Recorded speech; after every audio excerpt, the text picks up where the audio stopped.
ఇది ఎలాగ వీడియో ఎలా ఓపెన్ చేయాలి? స్టాప్ షేర్ తొక్కి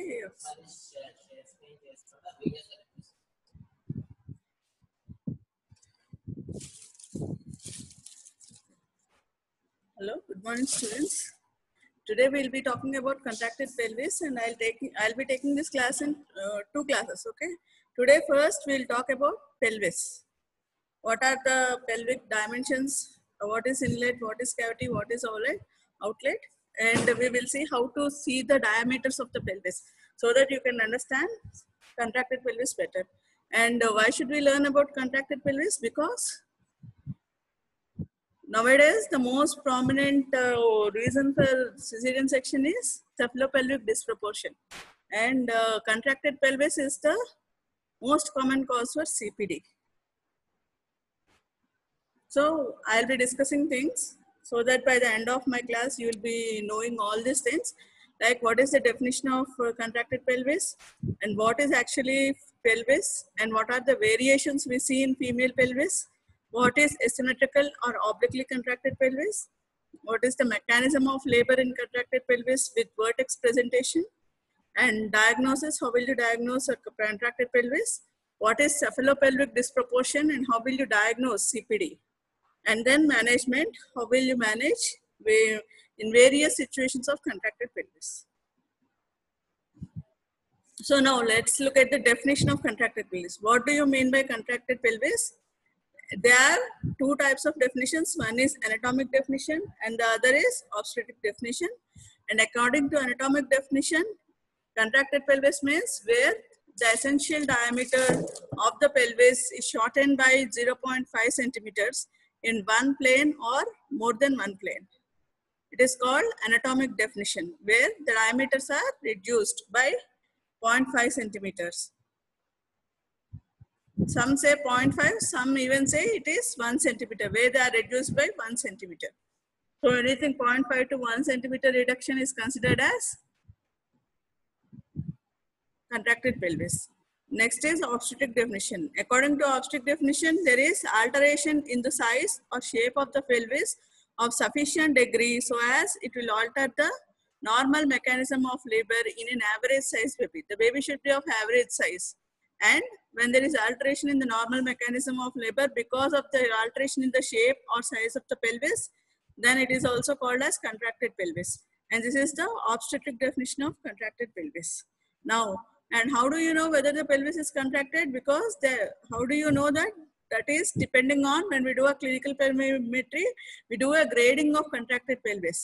So depending on the degree of contraction, the head may pass through sometimes through the pelvis by abnormal mechanism, or it might fail to pass through, leading to absolute obstruction.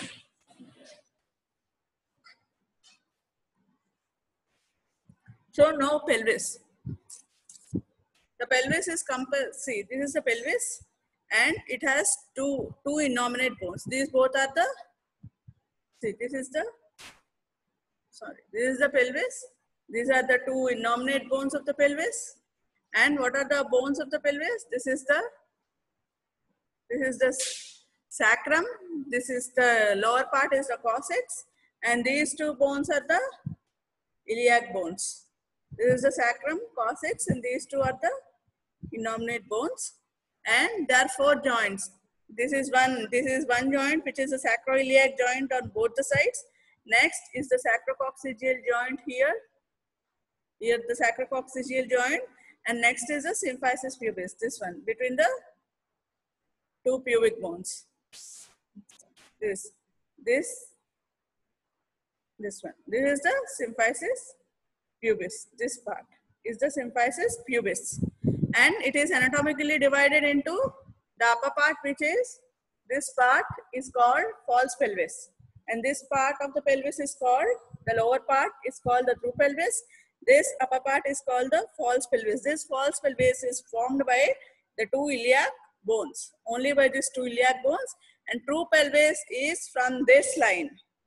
See, this line, from the part below this line is, this part is the true pelvis. And the false pelvis and the true pelvis, they are separated by this line, which is called, this entire line in its rounded shape, this line is called this one, complete line with the upper part is called, this entire line is called the brim of the pelvis. This part, when I show you, see now you can see the part, see this entire part is called the brim of the pelvis. This one separates the upper part, false pelvis and the true pelvis. And what are the bony landmarks which are present on the brim of the pelvis? See, from anterior to posterior side, I am telling on one side what are the bony landmarks on the brim of the pelvis. Okay. This is the brim. So now this part is the symphysis pubis joint. Now next is the pubic crest. This is the pubic tubercle. This part is the pectineal line. Next, this part is the iliopubic eminence. Next is the iliopectineal line. Next, the sacroiliac joint. This one, the sacroiliac joint, and this part is the ala of the sacrum. This part is the ala of the sacrum. This complete part. Next, this part is the sacral promontory. This is the sacral promontory. This is on one side, and the other side will come from here. This is the sacral promontory. This part is the ala of the sacrum. This is the sacroiliac joint. This part is the pectineal line, iliopectineal line. Next, this part is the iliopubic eminence. This one here is the iliopubic. This is the iliopubic eminence. This part is the iliopectineal line. This is the iliopubic, this is the pubic tubercle. Next, pubic crest, and this is symphysis pubis. Once again, this is symphysis pubis. This part is the pubic crest. Next, after that is the pubic tubercle. This part is the iliopectineal line. Sorry, the pectineal line. This is the iliopubic eminence. Next, pectineal line up till here. This is the sacroiliac joint, anterior part of the ala of the sacrum, and the sacral promontory. So this part, entire thing will form the brim. These are the bones in the brim of the pelvis, and this brim will separate true pelvis from the false pelvis. So now inlet. The pelvis is divided into three parts. The true pelvis is divided into three parts. That is the inlet, the mid-pelvic portion or the cavity, and the outlet. Now we will see each part of the pelvis, that is inlet. The inlet is the brim of the pelvis. See, this is the brim of the pelvis. Can you see this? This is the brim of the pelvis, and this brim of the pelvis has four shapes, and depending on the shapes, there are four variations in this. They are the gynecoid pelvis, the platypeloid pelvis, android, and anthropoid pelvis. We will come to that after learning about the pelvis. We will next come to the what are the variations in the, depending on the inlet, shape of the inlet. There are four variations in female pelvis, and we will see all those four variations. Next, the plane. What is the plane of the, see for this there is a plane. So what is the plane? It is an imaginary flat surface bounded by all these bony points. So brim of the pelvis is bounded by all these bony points which we have just learned before, just now. So this part will form the plane of the inlet. It is an imaginary flat surface which is bounded all by the bony points of the brim. Next is inclination. What is inclination? Inclination is in an erect posture, the pelvis is tilted forward so that the plane of the inlet makes an angle of 55 degrees with the horizontal. See this.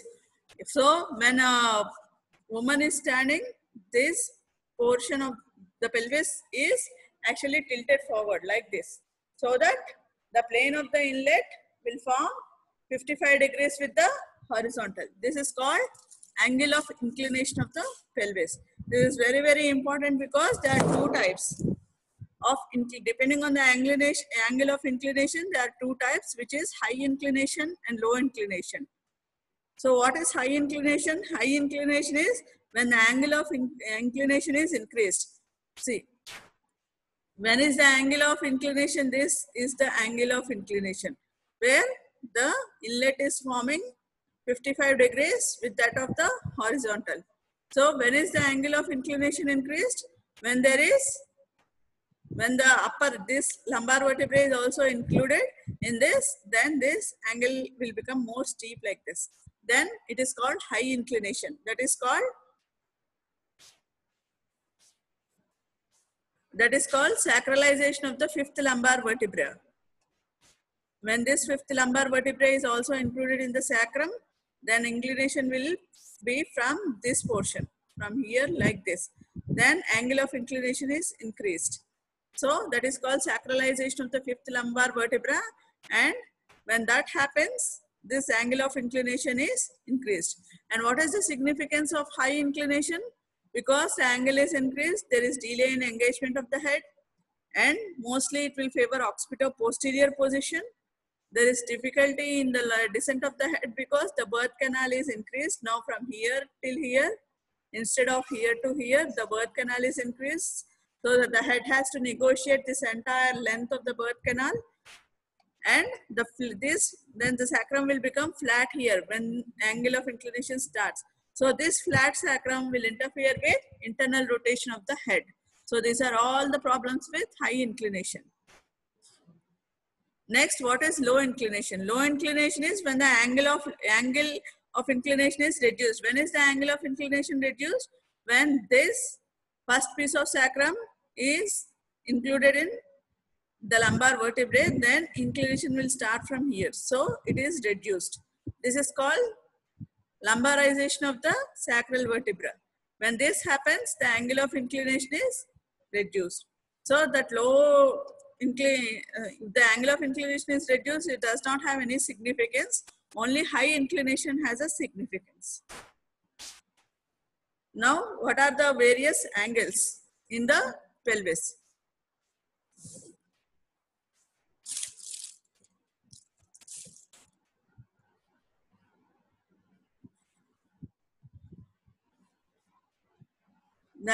So what do we see in, see, all this is about the inlet. What I'm talking about is the shape, the plane, inclination we have seen. This is all what I'm talking now is about the inlet. So there is another thing called sacral angle. What is sacral angle of the inlet?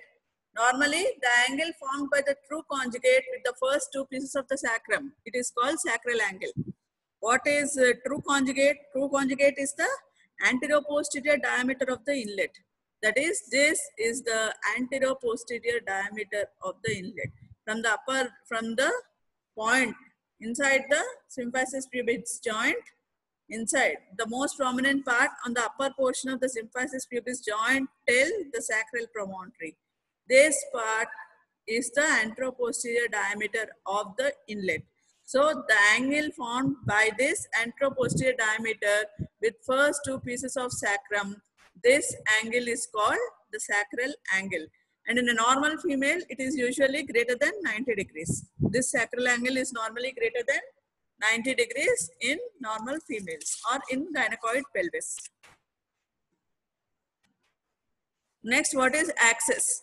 Axis is a mid-perpendicular line drawn to the plane of the inlet. So we will see what is axis. So when I draw an axis, this is the mid-perpendicular. This is the plane of the inlet, flat surface, joining the upper portion of the symphysis pubis with the sacral promontory. If I draw a mid-perpendicular line to this, then that becomes the axis. And axis is now pointing how? It is downwards and backwards, the plane. So for the inlet, the axis is downwards and backwards. Next, the diameters. What are the diameters of the inlet? There, first is this true conjugate, which is also called as anteroposterior diameter of the inlet, which is measured from the upper point of the symphysis pubis to the sacral promontory. The distance between the midpoint of the sacral promontory to the inner margin of the upper border of the symphysis pubis is called the epidiameter or true conjugate. And in normal people, it is usually normal gynecoid pelvis. It is usually 11 centimeters.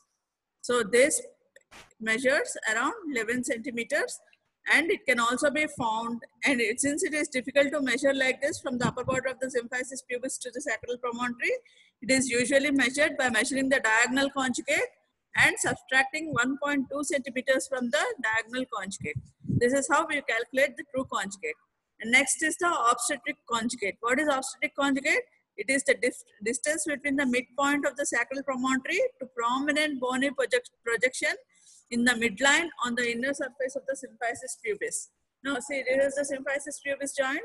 So when there is a prominent bony projection on the inner side of the symphysis pubis, if you draw a straight line from here to the sacral promontory, this part will, this is called the obstetric conjugate. And the obstetric conjugate is also very difficult to measure normally. So we'll find out the diagonal conjugate, and from that, if we subtract 1.5 to 2 centimeters, then we get the obstetric conjugate. Next is C. Next is the diagonal conjugate. How do you measure the diagonal conjugate? It is very easy to measure. This is the only diameter which we can measure practically. So for all purposes, we have to measure the diagonal conjugate and then take it. We'll introduce two fingers into the vagina under all aseptic conditions until we reach the lower border of the symphysis pubis. From there, the middle finger should touch the sacral promontory like this. And on the here we will mark with a sketch pen. We'll mark this point on our gloved finger. This point will mark, and then we will take it out and we will measure this part with a scale. This will give you the diagonal conjugate. So it is the distance between the lower border of the symphysis pubis to the midpoint on the sacral promontory. So from the lower border of the symphysis pubis to the midpoint on the sacral promontory, this will give you the obstetric conjugate, diagonal conjugate. So normal gynecoid pelvis has a diagonal conjugate of 12 centimeters. So once we measure the diagonal conjugate, we can measure the obstetric conjugate and the true conjugate by subtracting 1.2 and 1.5 to 2 centimeters from diagonal conjugate. So this is how we will measure from the upper border of the symphysis pubis to the sacral promontory. This is the true conjugate, anteroposterior, which is 11 centimeters. From the most prominent bony portion of on the upper border of the symphysis pubis to the sacral promontory, this is the obstetric conjugate, which is around 10 centimeters. And next one is from the lower border of the symphysis pubis to the sacral promontory. This is the diagonal conjugate. So true conjugate is 11, obstetric conjugate is 10, and diagonal conjugate is 12 centimeters. These are the diameters, anteroposterior diameters of the inlet. Next, we will see what is the transverse diameter of the inlet. Transverse diameter is the distance between the two farthest points on the pelvic brim. See, this portion is this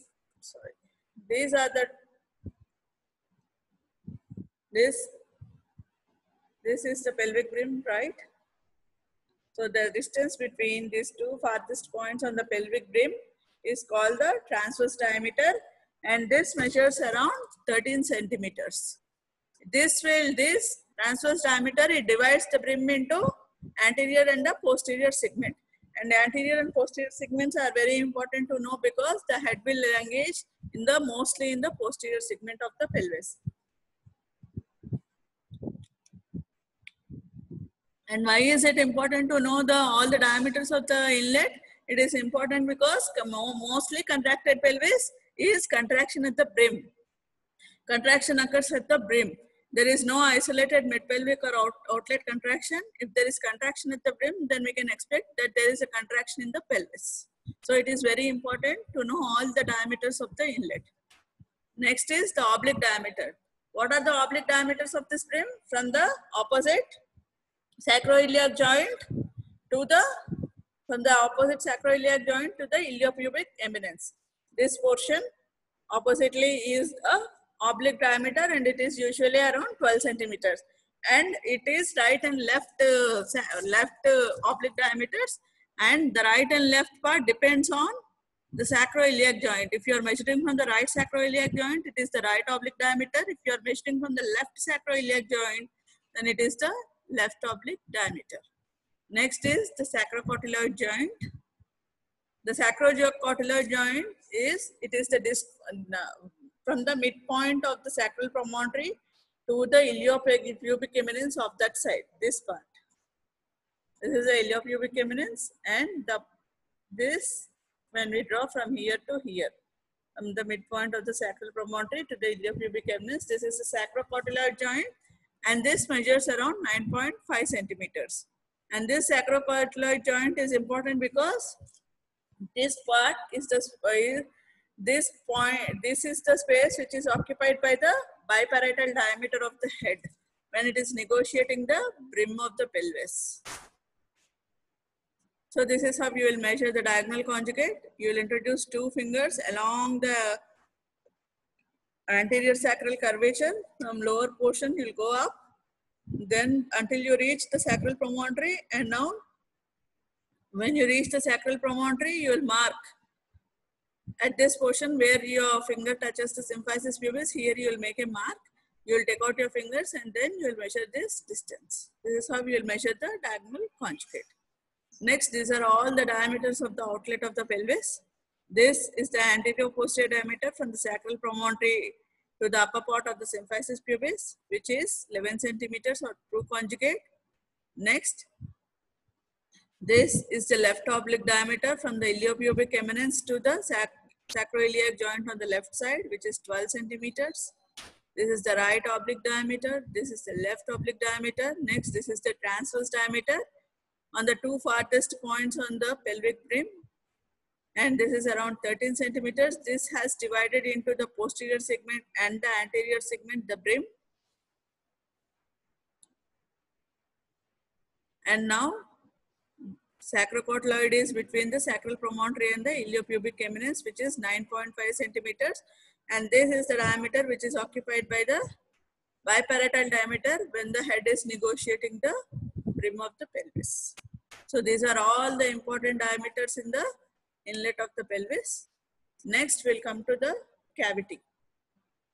See, this is the inlet we have seen. Now, this portion is the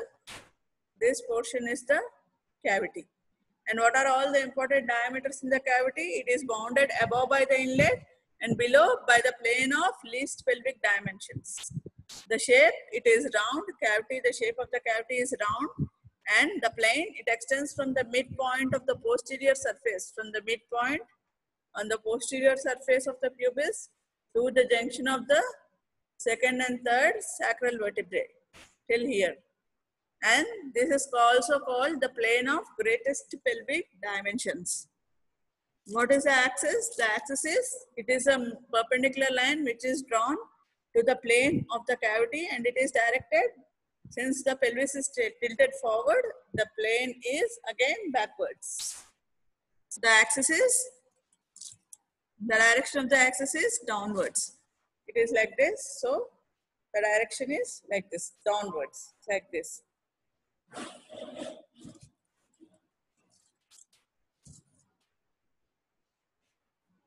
So, and what are the diameters of the cavity? Cavity is not there, okay.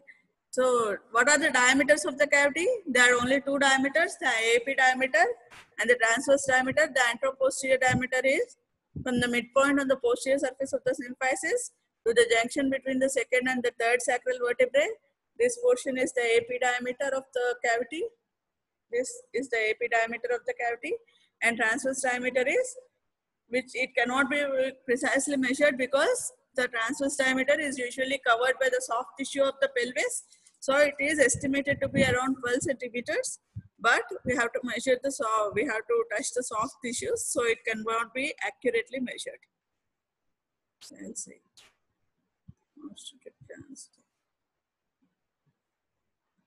So this from here to here.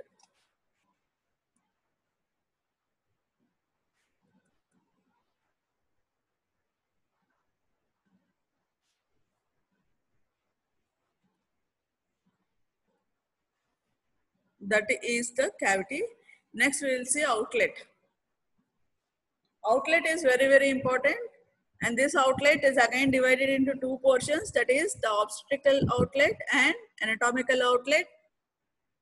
Obstetric outlet is also called as plane of least pelvic dimensions. And this is very, very important. This plane of least pelvic dimensions is very, very important. The anterior wall, it is deficient here. The anterior wall of obstetric outlet is deficient because this is a deficient, because it is deficient at the pubic arch. The posterior wall is formed by the coccyx and the lateral wall by the ischial bones here. These two are the ischial bones. And the shape is anteroposteriorly, it is oval in shape, and it is also called as the plane of least pelvic dimensions. So this extends from the lower border of the symphysis pubis to the tip of the ischial spines. Where are the ischial spines? This here. So from the lower border of the symphysis pubis to the tip of the ischial spines on either side, and posteriorly they will meet at the tip of the fifth sacral vertebrae till here. Tip of the fifth sacral vertebrae. So from here to here. So this is anteroposteriorly oval in shape. And what is the significance? This plane of least pelvic dimensions has so much of significance because it is the place where the levator ani muscles will originate. This is the place where internal rotation takes place in the head. Then the pelvis, it turns forward and the curvature turns forward at this place. Then when you give a pudendal nerve block anesthesia, this is the place where you actually give a pudendal nerve block anesthesia. So this is all the significance of the plane of least pelvic dimensions. Next, what are the diameters in this obstetrical outlet? There is the anteroposterior diameter. Every portion of will have epidiameter, transverse diameter. So outlet, cavity and inlet all have AP and a transverse diameter. So what is the anteroposterior diameter? It is from the inferior border of the symphysis pubis to the tip of the sacrum. And see, from the inferior border of the symphysis pubis, from here to the tip of the sacrum and till here, like this. So this is around 11 centimeters. This is around 11 centimeters. And the transverse diameter is the bispinous diameter between the two iliac spines. This is the transverse diameter between the two iliac spines. This is around 10.5 centimeters. And there is another thing called posterior sagittal diameter. What is posterior sagittal diameter? It is when the distance between the tip of the sacrum and the midpoint of the bispinous diameter. See, when you draw a line, straight line from joining the two bispinous diameter, and now from the posterior border of the tip of the sacrum to when it meets at this point, when you draw a perpendicular line from the midpoint of the bispinous diameter to the posterior border of the sacrum, this portion is called the posterior sagittal diameter, and it measures around 5 centimeters. And what is the axis? It is the line to the plane of the obstetrical outlet, where it is directed vertically downwards. Next is anatomical outlet. You have seen obstetrical outlet till the ischial spines, and anatomical outlet is the portion here. This part where it starts from the lower border of the symphysis pubis, laterally the iliopubic rami. These are the iliopubic rami. This part and this part are the iliopubic rami. So from the lower border of the symphysis pubis, joining the iliopubic rami. Next, and posteriorly, it joins the tip of the coccyx. So before that, there is a line which is joining the two ischial tuberosities. See, between these two, there is a line like this. There is a straight line joining the two ischial tuberosities. This will divide this anatomical outlet into two triangles. This is one triangle. Can you see? This is the anterior triangle. And from behind, you can see this is one triangle. Joining the tip of the coccyx is another triangle. This anterior triangle is The apex of the anterior triangle is formed by the inferior border of the pubic arch, and the posterior triangle, it is formed by the tip of the coccyx, and base is formed by the line joining the two ischial tuberosities. It is diamond in shape. See, this is how. This is the coccyx, and this is the lower border, inferior arch of the symphysis pubis, and this is the transverse diameter which is joining the two ischial tuberosities. So this is one triangle, anterior triangle, and this is the posterior triangle. Base is formed by the line joining the two ischial tuberosities. So now what are the diameters of the? It is diamond in shape, and plane is the line joining the lower border of the symphysis pubis to the tip of the coccyx is the plane of this. And what are the diameters in the anatomical outlet? They are the anteroposterior diameter. This is from the lower border of the symphysis pubis to the tip of the coccyx, and it measures around 11.5 centimeters.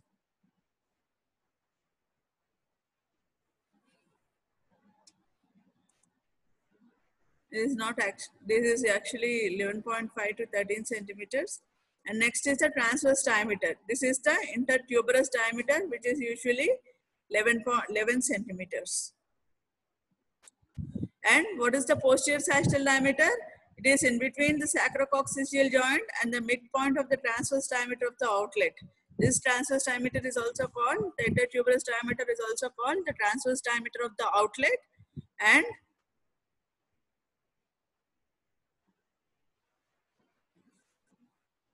this is the sacrococcygeal joint. From the sacrococcygeal joint to the midpoint of the transverse diameter of the outlet, this portion is called the posterior sagittal diameter, and this will measure around 8.5 centimeters. This is the tip of the coccyx. From here, this is the sacrococcygeal joint. From here to here, that measures around 8.5 centimeters. This is called the posterior sagittal diameter. This line from the midpoint to here is the posterior sagittal diameter.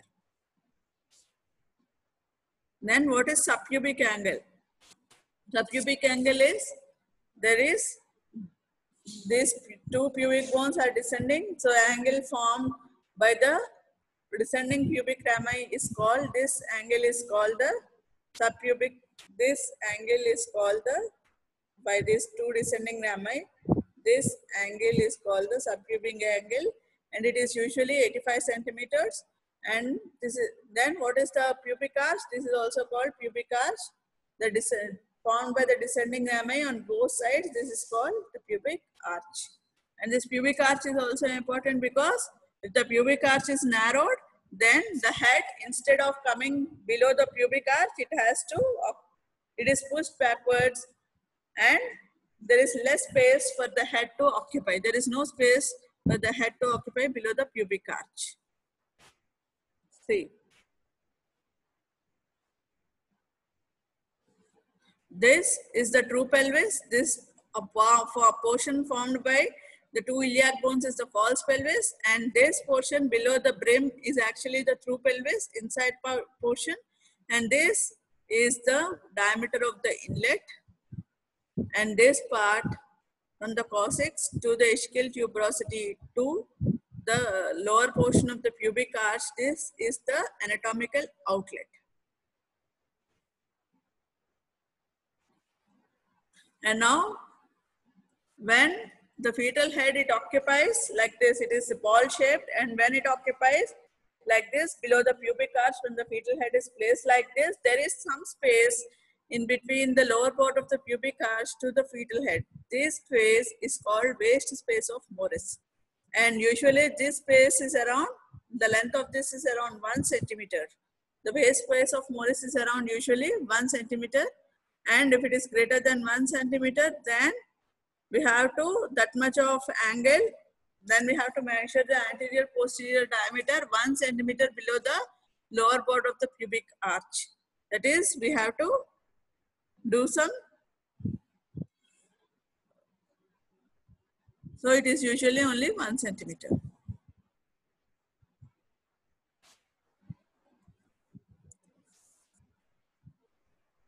So what are the variations in the female pelvis?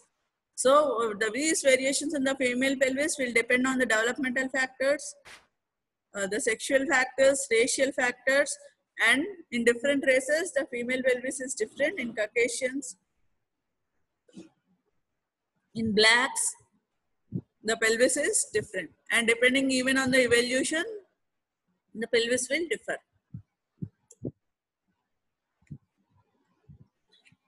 So now, depending on the shape of the inlet, it is divided into 4 types.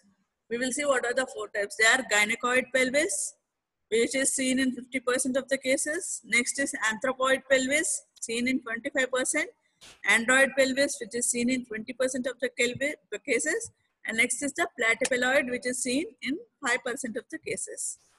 So, these are all the features of how inlet. What is the shape of the inlet in gynecoid? It is usually round in shape. The anteroposterior segments are almost equal. They are spacious. And the sacrum, the sacral angle is usually more than 90 degrees. And it is inclined backwards. And it is well curved from above downwards and side to side. In case of anthropoid pelvis, the shape is anteroposteriorly oval.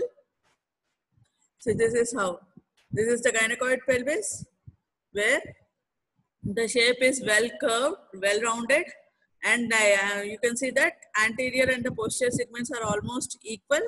And here in anthropoid pelvis, you can see that it is anteroposteriorly oval, and anterior and the posterior segments, they are increased with slight narrowing. See, this anterior segment and the posterior segment are increased, and this transverse diameter is reduced in case of anthropoid pelvis, and the sacral angle here is usually less than 90 degrees. So the sacral angle can be more than 90 degrees, and it is inclined. Axis is inclined, here it is inclined backwards, it is inclined posteriorly, and it is long, narrow. And how is the sacral curve?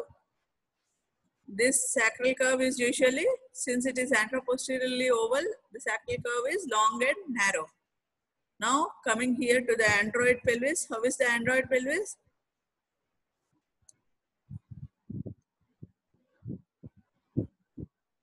So this is the android pelvis, where it is triangular in shape. The posterior segment is reduced, even the anterior segment, it is narrowed. Both the segments are narrowed. This is triangular in shape, cavity. The anterior and the posterior segments are reduced, are narrow. And the sacral angle here, how is the sacral? The sacral angle is usually reduced here. See, you can see here. This, the first 2 pieces of the sacrum, it makes with the through conjugate. This is the sacral angle. Here the sacral angle is more than 90 degrees. Here the sacral angle is also normal, more than 90 degrees. But here the sacral angle is less than 90 degrees. Can you see this? This and true conjugate, the angle formed by this with the 2 pieces of the sacrum. The sacral angle is reduced, less than 90 degrees. And what is the curvature of the sacrum? It is normally curved, rounded from above downwards, and from side to side it is normal curvature. Here you see the curvature is a bit long and well curved. It is also well curved, but here you can see the curvature is very long.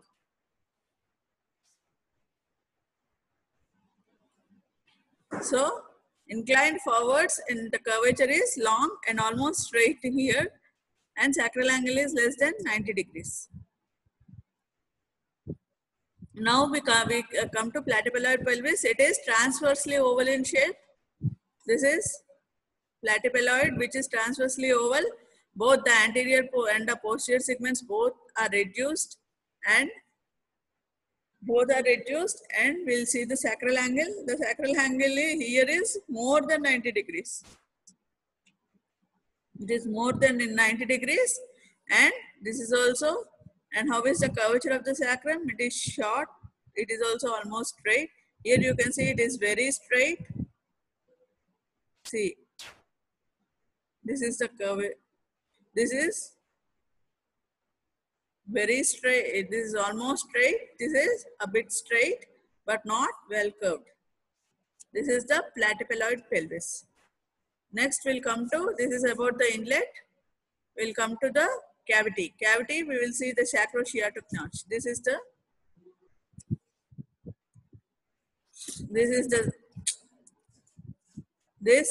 sacrosciatic notch. This is wide and shallow. Here also wide and shallow. This is almost very narrow. The notch is more wide, narrow and deep, and this is also slightly narrow and deep, the sacrosciatic notch. Next, we'll see the side walls. How are the side walls in gynecoid pelvis? These are the side walls. They are almost straight or slightly divergent. See these side walls, this straight line, it indicates the side walls. The side walls are almost straight or slightly divergent in gynecoid. Here also they are straight or slightly divergent. Here they are convergent. They are coming inwards. So they are convergent, and even in platypaloid pelvis they are divergent. The side walls are divergent. Next we will see the outlet. At the outlet we will see the ischial spines, pubic arch, subpubic angle and bituberous diameter. See, we will see at the outlet what happens. The ischial spines. So the ischial spines in gynecoid pelvis they are not prominent, and even in anthropoid they are not prominent, but in android pelvis, since it is very narrow with converging side walls, they are very prominent, and even in platypaloid they are not prominent. The pubic arch, it is well curved. See, this pubic arch, it is well curved in gynecoid pelvis. It is okay. It is what do you call that?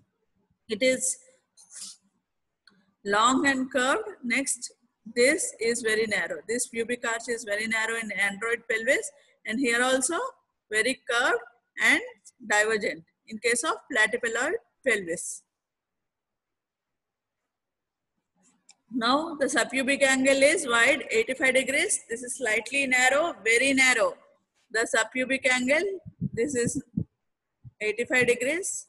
It is also 85 degrees. It is very, very narrow here, and it is more than 85 degrees in platypaloid pelvis. And bituberous diameter, this is usually normal in gynecoid. Even in anthropoid it is normal, but in android pelvis, bituberous diameter, it is not, it is almost absent.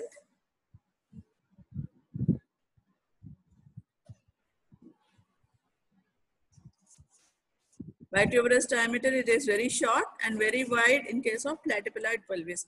So we can see from this table that gynecoid pelvis will have a normal vaginal delivery. Anthropoid, we have seen that in anthropoid, occipital posterior is more common when we are talking about occipital posterior.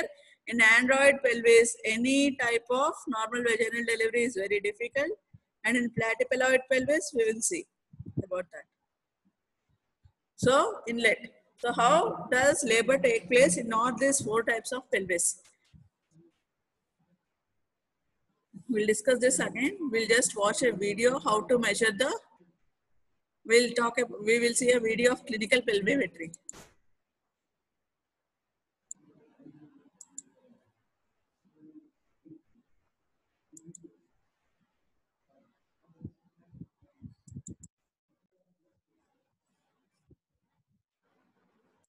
Clinical pelvimetry still has a place in modern obstetrics for predicting or confirming cephalopelvic disproportion. But without appropriate training and repeated practice of this clinical skill, it is in danger of becoming a lost art.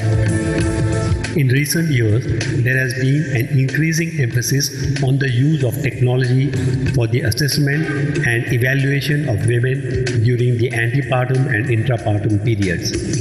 As a result, hands-on skills such as Leopold's maneuvers, fetal weight estimation, and clinical pelvimetry have received less emphasis in educational programs and practice.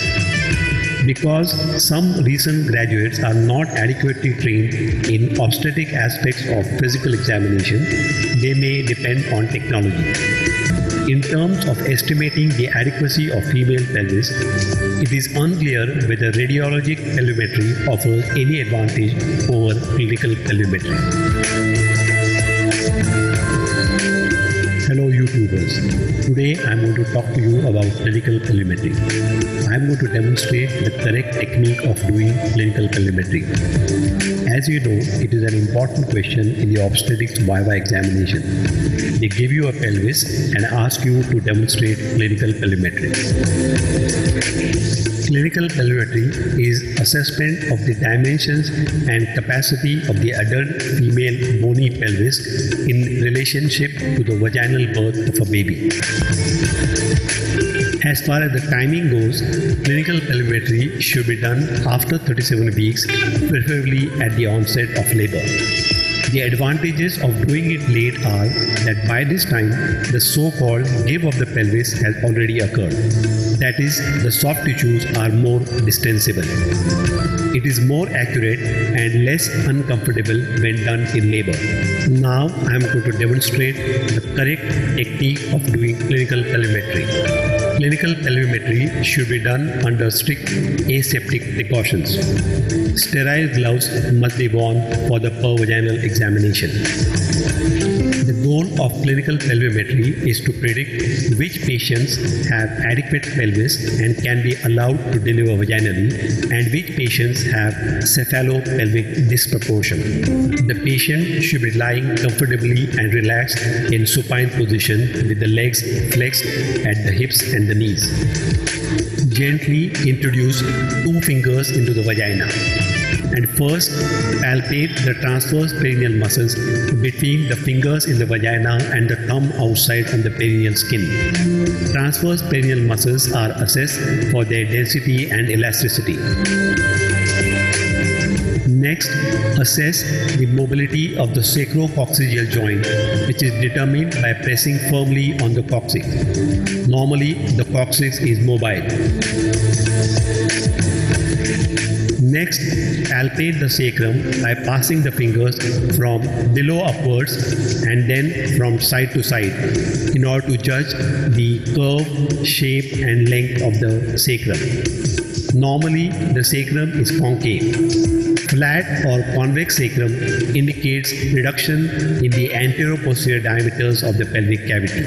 Introduce the fingers deep into the vagina along the sacrum and try to palpate the sacral promontory. If the sacral promontory is reached, the point where the lowest border of the pubic symphysis impinges on the index finger is noted, and the distance from the tip of the middle finger to that point is noted. This is the diagonal conjugate. Subtracting 1.5 centimeters from the distance gives the approximate length of the true conjugate.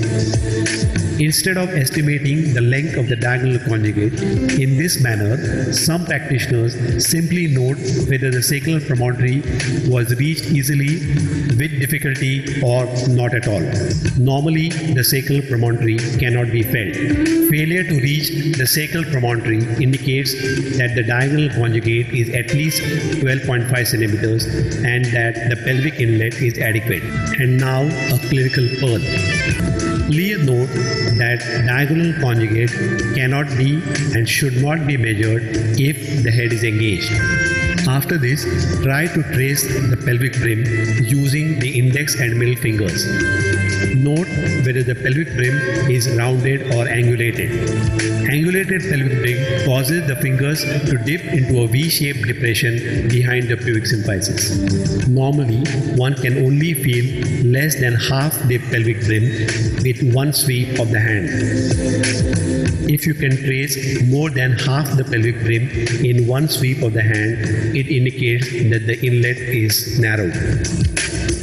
At this time, also palpate the fetal head to look for widening of the fontanelles and separation of suture lines, which indicates presence of hydrocephalus, which may be the cause of CPD. Then pass the fingers downwards from the brain along the pelvic side walls to determine if the side walls are straight, convergent or divergent. Start from the pelvic brim down to the ischial spines. Next, palpate the ischial spines. They can be located by following the sacrospinous ligaments to their lateral ends. Note whether they are blunt, that is difficult to identify, prominent, that is easily felt but not large, or very prominent, that is large and enclosing into the mid-pelvic plane. Next, the sacrosciatic notch is evaluated. If the notch accommodates 2.5 fingers, it is considered adequate. Another way to evaluate the sacrosciatic notch is to ascertain whether it is narrow and deep or wide and shallow. Interspinous diameter is assessed by attempting to touch both the ischial spines simultaneously with the index and middle fingers and noting the distance between the fingers. If both the spines can be palpated simultaneously, it indicates that the interspinous diameter is 9.5 centimeters or less. Normally, both the ischial spines cannot be palpated simultaneously even when the index and middle fingers are stretched maximally. After this, withdraw your hand and then make a fist and try to fit it between the patient's ischial tuberosities. Normally, the closed fist can just be accommodated between the ischial tuberosities.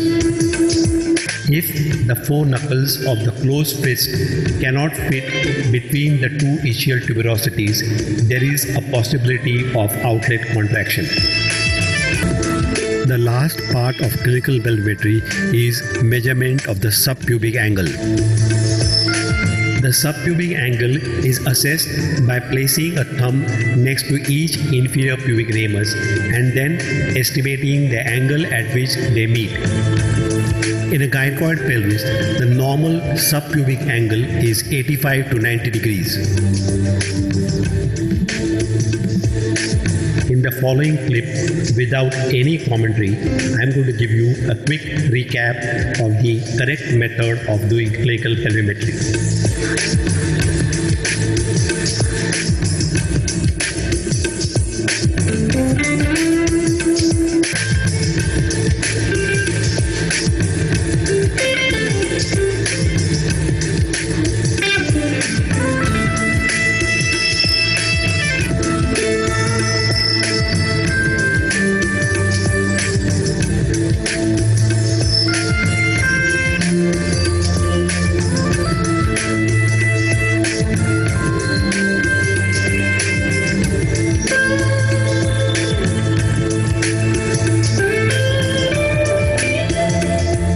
The following table summarizes the findings expected in an adequate pelvis. The pelvic brim should be round. Diagonal conjugate should be at least 12.5 centimeters. The symphysis is of average thickness and parallel to sacrum. Sacrum is hollow and of average inclination. Side walls are straight and parallel. The ischial spines should be blunt. Interspinous diameter should be at least 10 centimeters. Sacrosciatic notch admits 2.5 to 3 fingers. Subpubic angle is 90 degrees.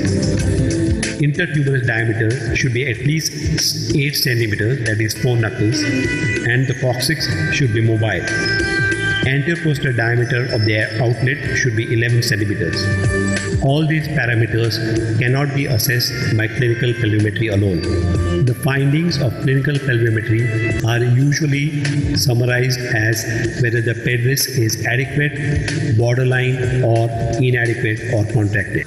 Some practitioners prefer to record the various pelvic dimensions in centimeters. In a world that is increasingly dependent on technology, intrapartum clinical assessment of bony pelvis is a valuable predictor of cephalopelvic disproportion. However, it can be diagnosed only after a properly conducted trial of labor. The best indicator of maternal pelvic capacity is the fetus, or as stated by Pinard, the fetal head is the best pelvimeter. Clinical pelvimetry has traditionally been used in obstetric practice to predict cephalopelvic disproportion and continues to be an important in developing countries like India.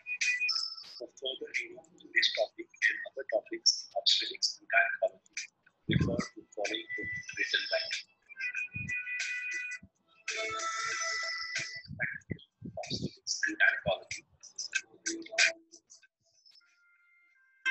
Modern obstetrics.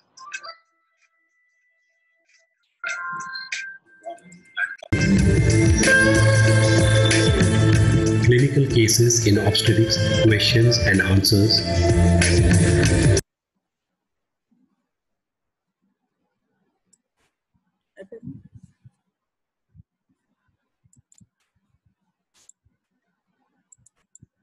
So, okay. So, any questions?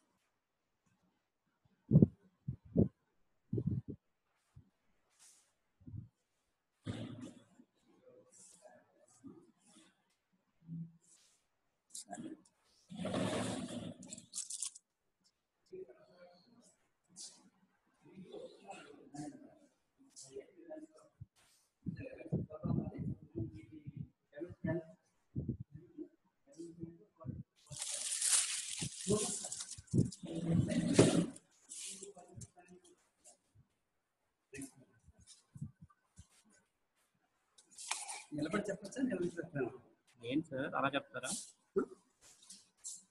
నిలబడి